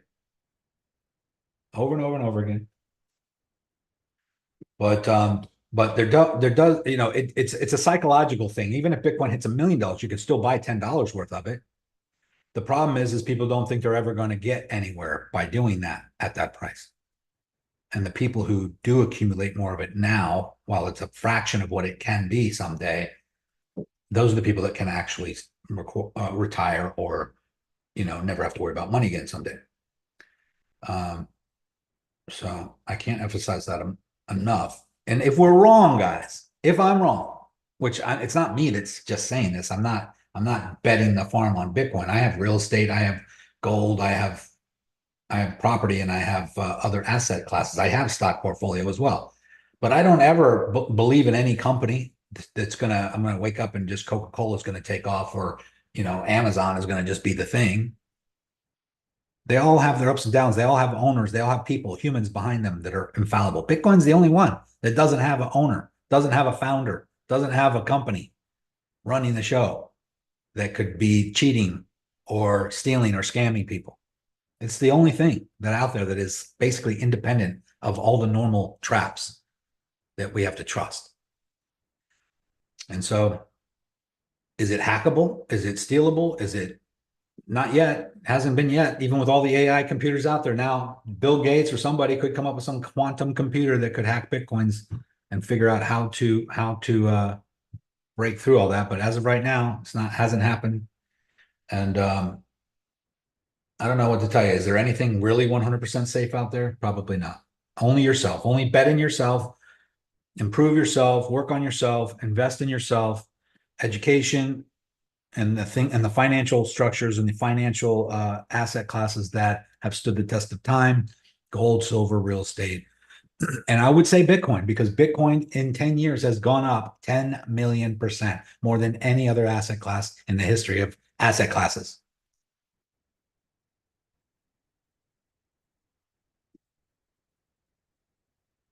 With all that being said, guys, get on basics call starting in 5 minutes with Bill. If you have any basic questions or you just want a refresh of the basics, highly recommend that. I think a lot of you are missing the basics sometimes. You skip the basics and go right into the advanced, and then you wonder why you're not doing so good. So get back on basics. All right. Have a great rest of your day. I will be watching the charts as usual. I am still long, and I will probably enter in a long signal on XRP as well, like Chad recommended. But I will also post my little screenshots, and when I do, I'll post the signal there for that. All right, guys, have a great rest of your day. If you have any questions, you can send it in DM or just ask it in the main chat, and we will talk to you later. Oh, by the way, tomorrow we do have a webinar tomorrow night, 7 p.m. Eastern. You guys are welcome to join and get on there, and we always love to see you there. And if you'd like to be interviewed by me as a testimony, if you have anything positive to say about Crypto Renegades or have any great experience you want to share with the world, just send me a DM, and I'll be happy to set that up. All right, guys. Hey, TJ did say he was down to do an interview. Nico, just reach out to him. Oh, okay, good. I will. Thank you, sir. No. All right, guys. Thanks, Bill.